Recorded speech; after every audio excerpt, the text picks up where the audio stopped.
চট্টগ্রামের সীতাকুণ্ডে জাহাজ ভাঙার ইয়ার্ডে বিষাক্ত গ্যাস লিকেজে 9 শ্রমিকের মৃত্যু, অসুস্থ অন্তত 25 জন হাসপাতালে। মালিক পক্ষের গাফিলতি খতিয়ে দেখছে প্রশাসন। গ্যাস বাড়িটা যেগুলো আসিল সব অজ্ঞান, যে উদ্ধার করতেছে সে অজ্ঞান। নিঃশ্বাসটা বন্ধ হয়ে যায়, ওরা জায়গায় স্পট ডেথ হয়ে গেছে। তদন্ত কমিটি হতে যাচ্ছে এবং তদন্ত কমিটির রিপোর্ট এর পরিপ্রেক্ষিতে ব্যবস্থা নেওয়া হবে, প্রয়োজনীয় যা যা করা তা করা হবে। গ্যাস সংকটে স্থবির শিল্প কলকারখানার উৎপাদন, ফিলিং স্টেশনে গাড়ির দীর্ঘ সারি। জ্বালানি সংকটে কমেছে বিদ্যুৎ উৎপাদন, বেড়েছে লোডশেডিং। সব কারেন্টে চলে, কারেন্ট না থাকলে তো আমাদের কাজ বন্ধ। মালিকের জমা কমে না, আমাদের মনে করেন টোটালে 200-300 পাইলে পাই, না পাইলে খালি পকেটে বাসা যায়। উত্তরায় পেট্রোল পাম্প থেকে প্রায় 1.25 কোটি টাকা লুটের ঘটনায় 5 জন আটক। অস্ত্র, গুলি, ডাকাতির সরঞ্জাম ও নগদ টাকা উদ্ধার। There it is. First 100 in Test cricket. Tanzil Hassan, the 25-year-old. Darwin টেস্টে তানজিদ তামিমের অনবদ্য সেঞ্চুরি। অজিতের বিপক্ষে 153 রানের লিড নিয়ে দ্বিতীয় দিনেও বাংলাদেশের দাপট।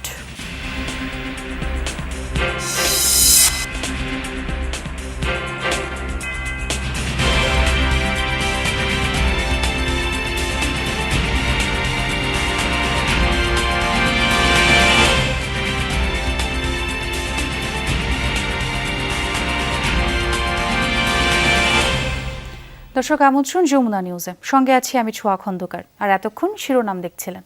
চট্টগ্রামের সীতাকুণ্ডে শিপ ব্রেকিং ইয়ার্ডে স্ক্র্যাপ জাহাজের গ্যাস সিলিন্ডার থেকে ছড়িয়ে পড়া বিষাক্ত গ্যাসে এখন পর্যন্ত 9 শ্রমিকের প্রাণ গেছে, আহত হয়েছে আরও বেশ কয়েকজন। দুর্ঘটনার পর বিষাক্ত গ্যাস আশপাশে ছড়িয়ে পড়ে। এলএনজি বহন করা জাহাজটি রাসায়নিক মুক্ত না করেই কাটার ফলে ভয়াবহ এই প্রাণহানি বলছে ফায়ার সার্ভিস। আহতদের দেখতে গিয়ে এই ঘটনায় কারো গাফিলতি থাকলে তদন্ত করে ব্যবস্থা নেওয়ার কথা জানান অর্থ ও পরিকল্পনা মন্ত্রী। সকালে চট্টগ্রামের সীতাকুণ্ডের ভাটিয়ারিতে ফেরদৌস স্টিল নামের এই শিপ ব্রেকিং ইয়ার্ডে পুরাতন জাহাজ কাটার কাজ শুরু করে শ্রমিকরা। হঠাৎ বিষাক্ত গ্যাসের বিষক্রিয়ায় অজ্ঞান হয়ে যান বেশ কয়েকজন শ্রমিক। জাহাজটির একটি ট্যাঙ্ক থেকে গ্যাস নির্গত হতে দেখে কয়েকজন শ্রমিক এগিয়ে গিয়ে ঘটনা কি জানার চেষ্টা করে। এ সময় তারাও বিষাক্ত গ্যাসের তীব্রতায় অসুস্থ হয়ে পড়েন। ঘটনাস্থলেই মারা যান 2 শ্রমিক। অসুস্থদের উদ্ধার করে চট্টগ্রাম মেডিকেল কলেজ হাসপাতালে পাঠানোর পর সেখানে আরও 6 শ্রমিককে মৃত ঘোষণা করেন চিকিৎসকরা। এদের মধ্যে খোকন ও রানার বাড়ি গাইবান্ধা, আর সানি, পলাশ, মনসুর এবং নাসিরের বাড়ি সীতাকুণ্ডে। এরা ওইখানে যে মনে কাটিং করার সময় যেগুলো গ্যাস বাইর হওয়ার সাথে তারা অজ্ঞান হয়ে গেছে। গ্যাস বাড়িটা যেগুলো আসিল সব অজ্ঞান, যে উদ্ধার করতেছে সে অজ্ঞান, যে উদ্ধার করতেছে সে অজ্ঞান। 5টা লাশ আমাদের গাড়িতে করে আনছি, একটা লোক মোটামুটি সুস্থ আছে, আর 5 জন অলরেডি ডেড। যে গৃহ এখন আমি এই মাত্র নামাইলাম। গ্যাসটা লিকেজ হয়ে ওদের নিঃশ্বাসটা বন্ধ হয়ে যায়, ওরা জায়গায় স্পট ডেথ হয়ে গেছে আর কি।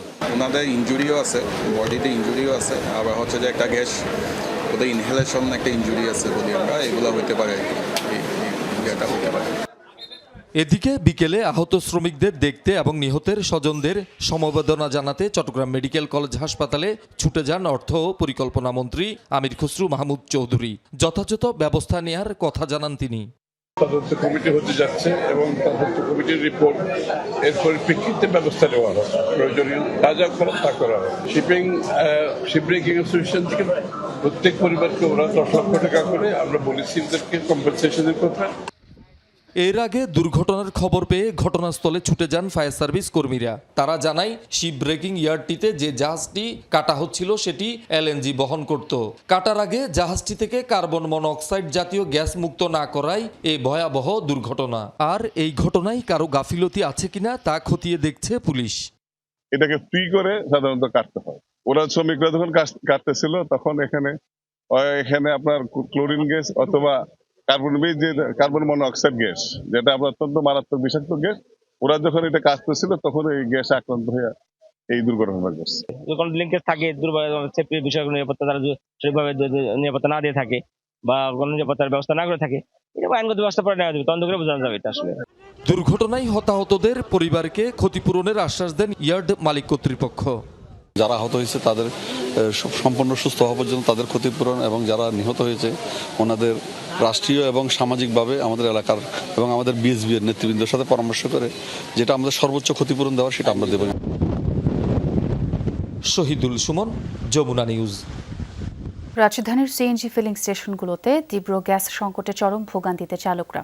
কোথাও কোথাও ঘন্টা পর ঘন্টা লাইনে দাঁড়িয়েও মিলছে না গ্যাস, আবার কোথাও স্বল্প চাপের কারণে বন্ধ রাখতে হচ্ছে স্টেশন। এতে একদিকে যেমন ব্যাহত হচ্ছে গণপরিবহন ও রাইড শেয়ারিং সেবা, অন্যদিকে আয় কমে বিপাকে পড়েছেন নিম্ন ও মধ্যম আয়ের চালকরা।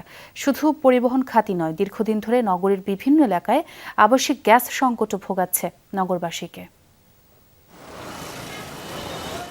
শুক্রবার সাপ্তাহিক ছুটির দিন, তবুও রাজধানীর সিএনজি ফিলিং স্টেশনগুলোই ভোগান্তির চিত্র অভিন্ন। ভোর থেকেই গ্যাসের আশায় দীর্ঘ লাইনে দাঁড়িয়ে থাকতে দেখা যায় সিএনজি চালিত অটোরিকশা, গাড়িসহ অন্যান্য যানবাহনকে। চালকদের অভিযোগ, গ্যাসের জন্য দিনের কর্মঘণ্টার বড় একটি অংশ নষ্ট হচ্ছে। গ্যাস না পাওয়ায় যাত্রী পরিবহন কমে গেছে, টান পড়েছে রোজগারে। এতে মালিকের জমা পরিশোধে বেগ পেতে হচ্ছে চালকদের। কঠিন হয়ে পড়েছে পরিবারের খরচ চালানো। কি কষ্টের মধ্যে আছি, বাসায় প্রকাশ করতে পারবো না। বাসায় গেলে বেতন নিতে পারি না, এই বাজার করতে পারি না। 2-300 পাইলে পাই, না পাইলে খালি পকেটে বাসা যায়। গ্যাস নিতে সকালবেলা বের হয়ে আসছি, এখনো পর্যন্ত গ্যাস পাই নাই। এখন গ্যাস ঢুকে মনে করেন যে 30-40 টাকার 3 ঘন্টা সিরিয়াল ধরে মনে করেন না তুলতে পারি গাড়ির জমা, না দিতে পারি বাড়ির টাকা। গ্যাসের অভাবে রাজধানীর বিভিন্ন ফিলিং স্টেশনের চিত্রটাও বদলে গেছে। কোথাও দীর্ঘ লাইন, কোথাও গ্যাসের চাপ না থাকায় পুরোপুরি বন্ধ স্টেশন। পাম্পের সামনে ঝুলছে সাইনবোর্ড। আমাদের আর কিছু বলার আছে? সাধারণ মানুষের ভোগান্তিকে কারোর কিছু বলার নাই, আমাদের শোনারই লোক নেই। তো আমার এই গাড়ি হলো ওভারে চলে, মনে করেন 2 টিপ মারলে আমার গ্যাস শেষ। 11 ঘন্টা লাইনে থাইকা তারপর গ্যাস পাই 300 টাকার 400 টাকার। আমি তো সকাল ফজর নামাজ পড়ে 6টার সময় এসে লাইন ধরছি, বাংলা মোটর থেকে এখনো পাই নাই। অলরেডি 5 ঘন্টা চলে গেছে। আজানের আগে আসছি, এখনো বসে রয়েছি। শুধু সিএনজি স্টেশনেই নয়, আবাসিক পর্যায়েও তীব্র হয়েছে গ্যাসের সংকট। রাজধানীর বিভিন্ন এলাকায় কয়েক সপ্তাহ ধরে গ্যাস না থাকায় বিপাকে পড়েছেন বাসিন্দারা।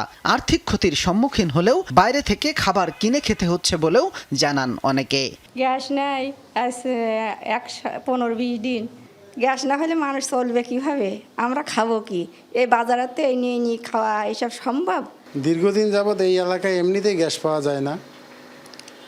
গ্যাস না থাকার কারণে জনজীবনে এত দুর্ভোগ বলার বাইরে।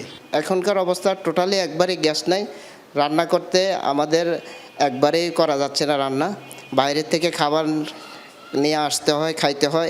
গ্যাস না পেয়ে চালকদের আয় কমে যাওয়া এবং বাসা বাড়িতে রান্নার গ্যাসের সংকট, সব মিলিয়ে প্রতিনিয়ত দুর্ভোগ বাড়ছে নগরবাসীর। এখন প্রশ্ন, কবে স্বাভাবিক হবে সরবরাহ আর কবে শেষ হবে এই ভোগান্তির? শামীম রেজা, যমুনা নিউজ, ঢাকা। বিদ্যুৎ সংকটের প্রভাব সারা দেশের মতো রাজধানীতেও পড়ছে। বিভিন্ন এলাকায় কয়েক ঘন্টা করে লোডশেডিংয়ে ভুগছে সাধারণ মানুষ।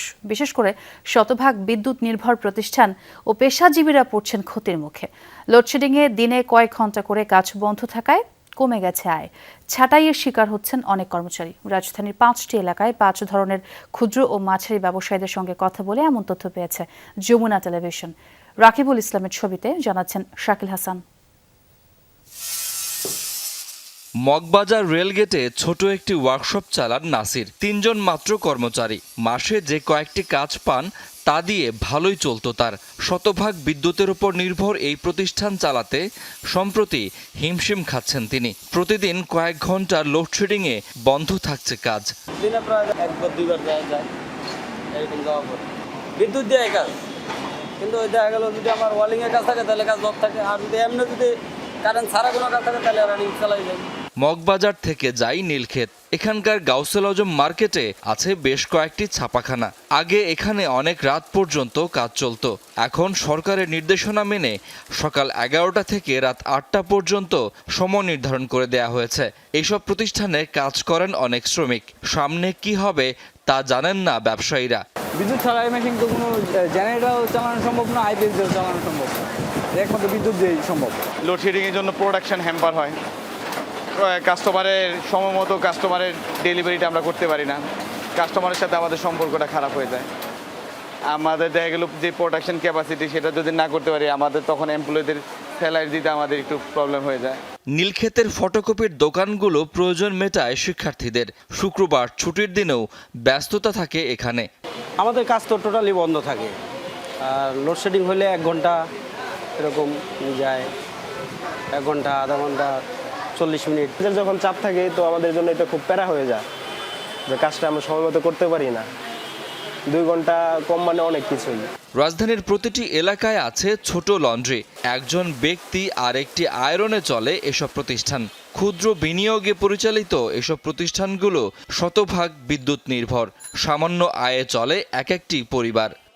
লোডশেডিংয়ের ভিতরে কাজ হয় নাই, ডেলিভারি দিতে পারি না, বলি যে পরে আসেন, সকালেরটা বিকালে দেই, বিকালেরটা রাত্রে দেই, রাত্রেটা পরের দিন দেই।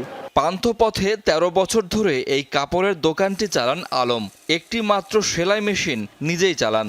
সম্প্রতি ব্যবসায় মন্দা যাচ্ছে বলে ছাঁটাই করেছেন কর্মচারী। বিদ্যুৎ তো আপনার আগে কোনো সমস্যা ছিল না, কিন্তু আপনার এই 4-5 দিন ধরে দেখতেছি সমস্যাটা বেশি। আগে তো আমরা পায়ে চালাইতাম, এখন তো আপনার পায়ে আর চলে না, এখন সব কারেন্টে চলে।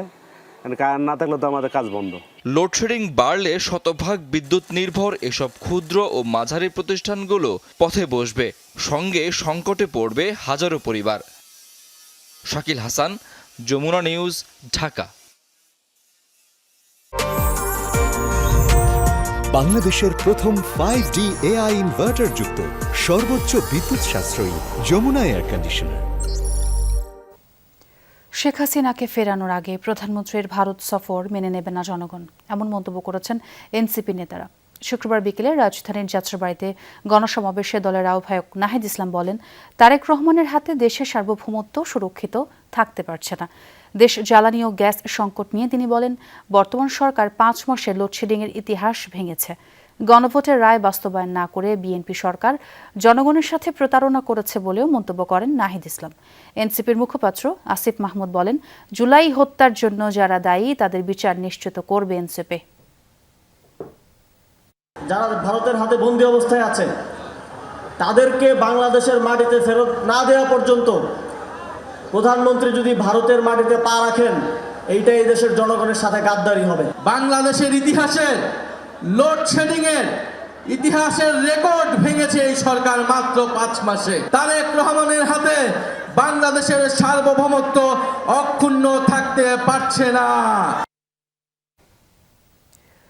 6 মাসের লক্ষ্য পূরণে সরকার সফল, এমনটাই দাবি করেছেন বিএনপির সিনিয়র যুগ্ম মহাসচিব রুহুল কবির রিজভী আহমেদ। অন্যদিকে জাতীয় প্রেস ক্লাবে সমাজ কল্যাণমন্ত্রী ডক্টর AJM জাহিদ হোসেন বলেন, মানবিক দেশ করতে প্রতিশ্রুতিবদ্ধ বিএনপি। প্রয়াত সাবেক প্রধানমন্ত্রী খালেদা জিয়ার জন্মদিন উপলক্ষে শনিবার দোয়া মাহফিলের আয়োজন করবে বিএনপি। এ বিষয়ে বিস্তারিত জানাতে নয়াপল্টনের কেন্দ্রীয় কার্যালয়ে সংবাদ সম্মেলনের আয়োজন করে দলটি। ব্রিফিংয়ে দলটির সিনিয়র যুগ্ম মহাসচিব রুহুল কবির রিজভী জানান, দল যেভাবে সিদ্ধান্ত নেবে সেভাবেই বিএনপির পরবর্তী মহাসচিব নির্বাচিত হবেন। জাতীয় প্রেস ক্লাবে শিশুদের চিত্রাঙ্কন প্রতিযোগিতার পুরস্কার বিতরণী অনুষ্ঠানে সমাজ কল্যাণমন্ত্রী ডক্টর AJM জাহিদ হোসেন বলেন, মানবিক দেশ গড়তে কাজ করছে সরকার।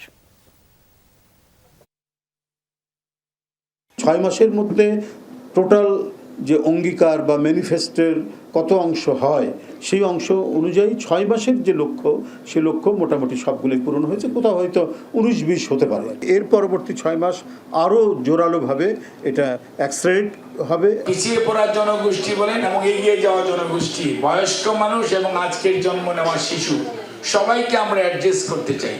সেজন্য আমরা বলি যে একটা অন্তর্ভুক্তিমূলক সমাজ ব্যবস্থা, মানবিক বাংলাদেশ গড়ে তুলতে চাই। রাজধানীর উত্তরার ডিএল পেট্রোল পাম্পের 1,25,00,000 টাকা লুটের ঘটনায় 5 জনকে গ্রেপ্তার করেছে ঢাকা মহানগর গোয়েন্দা পুলিশ। গ্রেপ্তারকৃতদের কাছ থেকে উদ্ধার করা হয় অস্ত্র, গুলি, নগদ টাকা এবং ডাকাতির কাজে ব্যবহৃত বিভিন্ন সরঞ্জামও। এর আগে 9 আগস্ট সকালে উত্তরা এলাকায় ব্যাংকে টাকা জমা দিতে যাওয়ার পথে ডিএল পেট্রোল পাম্পের 1,21,25,000 টাকা লুট হয়। 3টি মোটরসাইকেলে আসা দুর্বৃত্তরা টাকা বহনকারী গাড়ির প্রতিরোধ করে ধারালো অস্ত্র দিয়ে হামলা চালিয়ে টাকার ব্যাগ নিয়ে পালিয়ে যায়। এই ঘটনায় বিমানবন্দর থানায় মামলা হলে আইন শৃঙ্খলা বাহিনীর একাধিক ইউনিট তদন্তে নামে।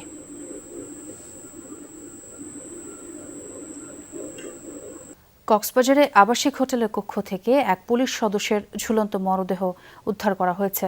শুক্রবার বিকেলে বাস টার্মিনাল সংলগ্ন ঢাকা আবাসিক হোটেলের ৪র্থ তলার একটি রুম থেকে মরদেহ উদ্ধার করে পুলিশ। নিহত আতাউল কবির টেকনাফের হোয়াইকং হাইওয়ে পুলিশ ফাঁড়িতে কর্মরত ছিলেন। পুলিশ ও হোটেল কর্তৃপক্ষ জানায়, বৃহস্পতিবার রাতে হোটেলের একটি রুমে ওঠেন আতাউল কবির। শুক্রবার তার হোটেল ছাড়ার কথা ছিল, কিন্তু নির্ধারিত সময় পার হলেও তিনি রুম থেকে বের না হওয়ায় হোটেল কর্মীরা ডাকাডাকি করে কোনো সাড়া পাননি। পরে পুলিশকে খবর দেওয়া হলে দরজা ভেঙে ভেতরে গেলে সিলিং ফ্যানের সঙ্গে আতাউলের ঝুলন্ত মরদেহ পাওয়া যায়। ময়নাতদন্তের পর মৃত্যুর প্রকৃত কারণ জানা যাবে বলে জানিয়েছে পুলিশ। ইতালির রোমে নৃশংস হত্যাকাণ্ডের শিকার একই পরিবারের ৩ সদস্যের মরদেহ দেশে ফিরেছে। শুক্রবার সন্ধ্যায় নোয়াখালীর কোম্পানিগঞ্জে গ্রামে বাড়িতে তাদের দাফন করা হয়। এর আগে সকালে স্বজনদের সঙ্গে নোয়াখালী যান বেঁচে যাওয়া একমাত্র সন্তান অয়ন। এই ঘটনায় শাহাদাত নামে এক বাংলাদেশিকে অভিযুক্ত হিসেবে শনাক্ত করেছে ইতালির পুলিশ। দ্রুত বিচার দাবি করেছেন স্বজনরা।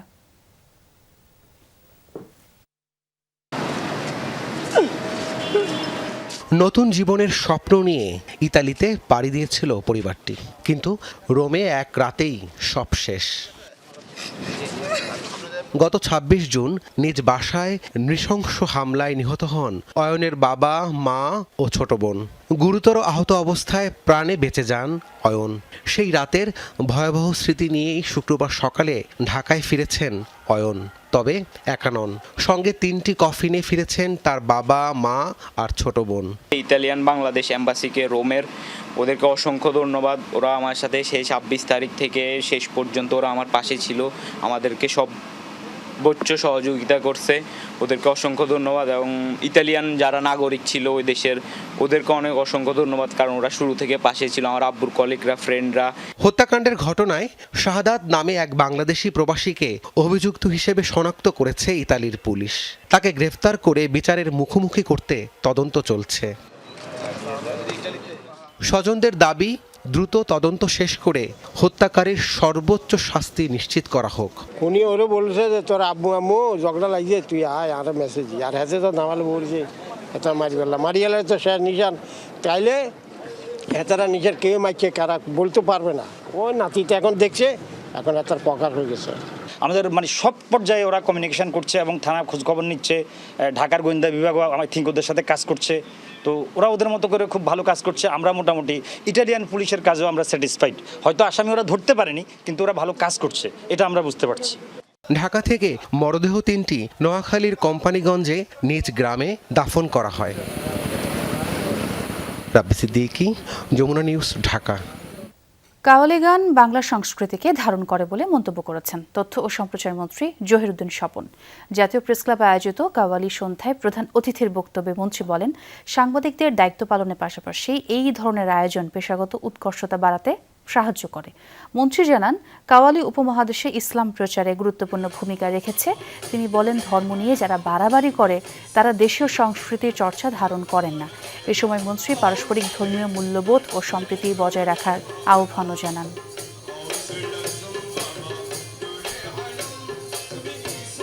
কাওয়ালির মতো এরকম একটা সংস্কৃতির চর্চা আমাদের উপমহাদেশে ইসলামের মতো শান্তির ধর্ম প্রচারের একটা বড় মাধ্যম হিসাবেই কাজ করেছে। সর্বশক্তিমান কোনো একটা ভয়ঙ্কর বিচারক নন, তিনি তার সৃষ্টির সঙ্গে প্রেমের সম্পর্ক ধারণ করেন। কাওয়ালির মর্মে মর্মে বাণীতে বাণীতে সে কথাই থাকে। দর্শক, কে ছিল যমুনা নিউজে। এতক্ষণ যারা সঙ্গে ছিলেন সবাইকে ধন্যবাদ।